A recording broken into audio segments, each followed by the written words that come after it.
Olá, tudo bem com você? Vamos hoje para mais uma aula do projeto Escola em Casa. Hoje nossa aula, conteúdo específico para o nono ano, a gente vai estudar um pouquinho sobre a raiz enésima de um número real e algumas propriedades com radicais. Meu nome é Luan Felipe, sou professor de matemática da rede pública, então vamos iniciar nossa aula. Compartilhando nosso slide aí, nós temos o título. Então vamos dar início, entendendo a ideia de raiz. Vamos agora focar nas potências, né? Você na última aula viu um pouquinho sobre potenciação. Nas potências que envolvem somente os expoentes naturais maiores ou iguais a 2. São elas que a gente mais trabalha, então vamos dar um foco agora para elas. Imagine as seguintes perguntas. Vamos lá. Qual é a base de uma potenciação cujo expoente é 3 e a potência daria 125? Ou seja, que número que eu devo elevar a 3 para que a resposta seja 125?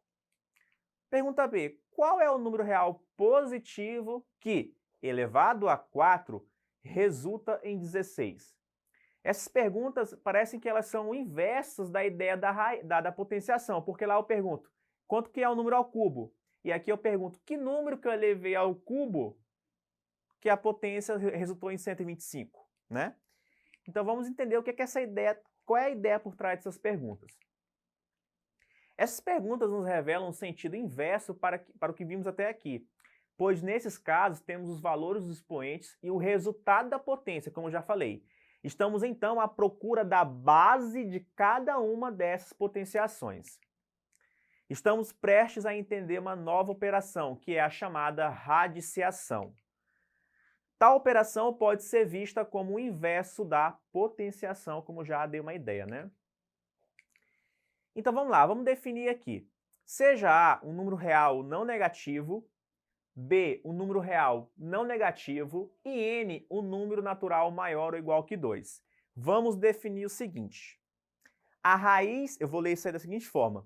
Raiz enésima de A é igual a B se e somente se B elevado a N é igual a A. Então aquelas perguntinhas que eu fiz lá, na verdade, eu estava perguntando qual era a raiz cúbica de 125, qual era a raiz quarta de 16 e assim por diante. Então, o símbolozinho aí que você vê que está entre o N e o A, nós chamamos de radical. O número A é chamado de radicando, né, o elemento que está dentro do radical. E o número N é chamado de índice da raiz, que na verdade é o expoente da potenciação, né, que está aí na inversibilidade da raiz. O número B é chamado de raiz enésima. Então vamos aqui ver alguns exemplos. A raiz cúbica de 125 é 5. Por quê? Porque 5 elevado a 3 dá 125, certo? A raiz quarta de 16 dá 2, porque 2 elevado a 4 é 16. A raiz quadrada de 36 é 6, porque 6 ao quadrado dá 36. Neste último exemplo, geralmente se omite o índice 2, toda vez que for o índice 2, né? Assim, nesse caso, lê-se como raiz quadrada de 2. E escrevemos simplesmente a raiz, né, de 36 igual a 6, com o índice, no caso, omisso, mas só no caso do 2. Os demais índices devem ser explicitados, tá bom? Então vamos lá, podemos também definir raízes para radicando negativo, mas nesse caso, o índice do radical deve ser ímpar. Então a gente não vai definir, gente, raízes de índices pares de números negativos. Então aqui no caso, por exemplo, a raiz cúbica de menos 8 é menos 2. Por quê? Porque menos 2 ao cubo dá menos 8. Menos 32, a raiz quinta de menos 32 também é menos 2. Por que menos 2 elevado a 5 dá menos 32? Isso acontece porque quando a gente tem uma base negativa elevada a um expoente ímpar, a potência é necessariamente negativa. Observe que a raiz quadrada de menos 25 não existe, como eu já adiantei para você. Gente, não existe raízes de índices pares de números negativos. Isso é muito importante para a gente não entrar em confusão. Então, a raiz quadrada de menos 25 não é 5, não é menos 5, ela não existe no conjunto dos números reais. Lembre-se que nenhum número real ao quadrado dá um valor negativo. Então vamos lá, consequências importantes da definição de raiz. Qualquer raiz de zero, ou seja, qualquer raiz enésima de zero, independente do índice, é zero. porque 0 elevado a qualquer número, né, positivo, né, não negativo, de preferência natural maior ou igual que 2, no caso do contexto da raiz, dá 0. Então, raiz quarta de 0 seria 0, raiz 14ª de 0 também seria 0. Qualquer raiz enésima de 1, independente do índice, também é 1. Por quê? Porque 1 elevado a qualquer número natural maior ou igual que 2 também dá 1. Então, raiz sétima de 1 é 1, raiz 20ª de 1 também seria 1, sem nenhum problema. Agora, a gente vai ver uma ferramenta bem útil que nos permite calcular, né, raízes, que é através da decomposição de um número em produto de fatores primos, que é aquele teorema fundamental da aritmética, que você vê lá no 6º ano, 7º ano. Então vamos lá. Como exemplo, como é que nós poderíamos fazer para calcular a raiz cúbica de 125, né, sem testar, sem chutar? A gente poderia executar a decomposição em fatores primos do número 125. Observe aqui. Se você faz a decomposição do 125, do lado direito só aparecem o mesmo fator primo, que é o número 5. Aparece somente o 5. Então, nesse caso, eu descubro que o 125 ele é 5 ao cubo. Se 5 ao cubo é 125, né, pela definição, eu tenho que a raiz cúbica de 125 é 5. Então, uma das formas de eu calcular raízes enésimas de um número, quando ela existe, né, quando ela é natural, é através da decomposição desse número por fatores primos.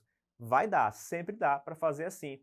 Então, por exemplo, você pode testar como exercício para casa a raiz cúbica de 216, no caso a raiz quarta de 625, a raiz quarta de 10.000. Pode fazer por decomposição prima que vocês vão obter a resposta.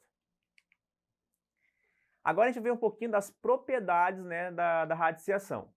Assim como foi feito na potenciação, veremos na radiciação a bateria de propriedades que nos auxiliarão nas simplificações de diversas contas envolvendo radicais.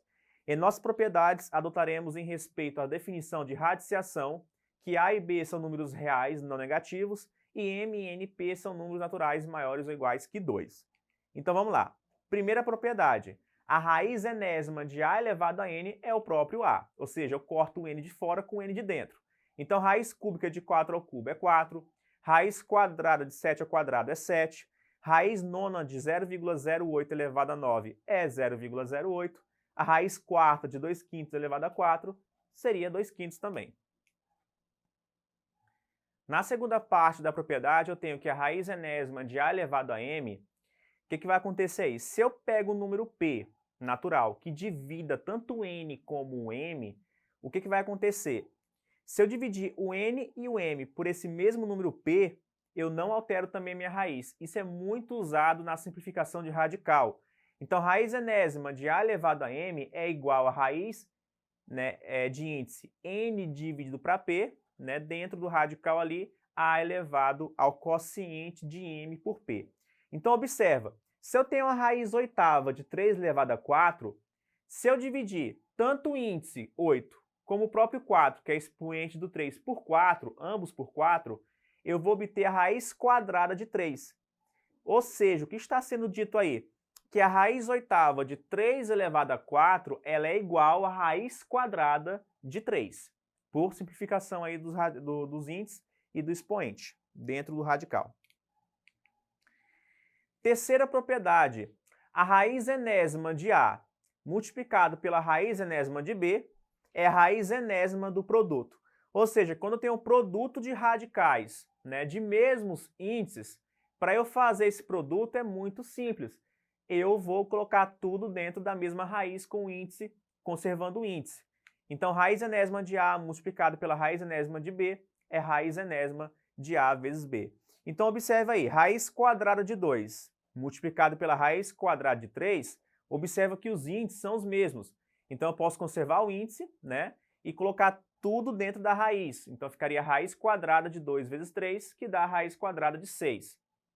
Se eu quero fazer raiz quarta de 5 multiplicado pela raiz quarta de 125, não tem segredo. Observa que os índices são os mesmos. Então, fica a raiz quarta dos radicandos, do produto dos radicandos. 5 multiplicado por 125, que daria a raiz quarta de 625, executando aí, você fazendo a divisão, a decomposição dos 625 por fatores primos, você iria obter que o 625 é 5 elevado a 4, e pela primeira propriedade, raiz quarta de 5 elevado a 4 é 5. Quarta propriedade, a raiz enésima de A dividido para a raiz enésima de B, nesse caso eu quero que o B seja diferente de zero, né? O que eu posso fazer? Conservar, colocar tudo dentro de um mesmo radical, conservando o índice, né? E dividindo, na ordem que aparece, os radicandos. Então, raiz enésima de A dividido para a raiz enésima de B é a raiz enésima do quociente A por B. Eu posso também colocar isso em forma de fração. Raiz enésima de A sobre B é a raiz enésima de A sobre a raiz enésima de B. Então, por exemplo, raiz quadrada de 16 sobre 81. Eu posso adotar a seguinte ideia: tira a raiz de cima e tira a raiz embaixo. Ficaria raiz quadrada de 16 sobre a raiz quadrada de 81, que dá 4 sobre 9. Raiz quinta da fração 32 sobre 243. Tiro a raiz quinta em cima e embaixo. Raiz quinta do numerador 32 dá 2. Raiz quinta do denominador 243 daria 3. Terceiro exemplo, raiz quadrada de 0,01. Eu posso colocar o 0,01 como 1 sobre 100. E aí como é que ficaria raiz quadrada de 1 sobre 100? Essa aí fica para você, tá bom? Adota essa definição aí, essa propriedade que não tem segredo. Quinta propriedade. Aí é aquela propriedade que é análoga à potência da potência. No caso, aí eu tenho raiz enésima da raiz enésima de A, perdão. Quando eu tenho raiz de raiz, eu conservo o radicando e multiplico os índices. Então, por exemplo, se eu tenho raiz cúbica da raiz quadrada de 64, isso é a raiz, aí eu vou multiplicar os índices, 3 vezes 2 dá 6, o índice da raiz passa a ser 6, e o radicando eu conservo ele, 64. Aí eu pergunto, qual é a raiz sexta de 64? É 2, porque 2 elevado a 6 dá 64. Agora observe o segundo exemplo aí. Eu tenho raiz quadrada da raiz cúbica da raiz quadrada de 4.096. Professor, mas na propriedade aparecem 2 radicais. Aí no exemplo aparecem 3. Não tem problema, vale para mais radicais também a propriedade. Basta que você conserve o radicando e saia multiplicando todos os índices que aparecem, ok? Então aí ficaria a raiz de 4.096, mas que raiz? O produto dos radicandos, 2 vezes 3 vezes 3. Então ficaria raiz, 2 vezes 3, 6, 6 vezes 2, 12, raiz 12ª de 4.096. Se você fatora o 4.096, você descobre que ele é 2 elevado a 12. Então raiz 12ª de 2 elevado a 12 é 2, pela primeira propriedade. Então aqui nós temos alguns exemplozinhos para você, para a gente poder fechar nossa aula. Marcar verdadeiro ou falso. O primeiro exercício fala o seguinte: raiz cúbica de 4 multiplicado pela raiz quadrada de 2. Eu posso afirmar que vai ser raiz sexta de 8? Claro que não, porque os índices são diferentes. No exemplo 2, raiz quadrada de menos 4 ao quadrado é menos 4? Não, nesse caso é 4 pela definição. No terceiro caso, está correto porque ele conservou os radicandos e multiplicou os índices. E no terceiro caso, também está correto porque ele aplicou a quarta propriedade, tirou raiz cúbica em cima e tirou a raiz cúbica embaixo. Então, voltando aqui para mim, essa foi a nossa aula de hoje. Espero que você tenha compreendido aí a ideia de radiciação, as propriedades da radiciação. Depois compareça na plataforma Eduque, assista essa aula novamente para você fixar bem o conteúdo. Até a próxima e fiquem com Deus.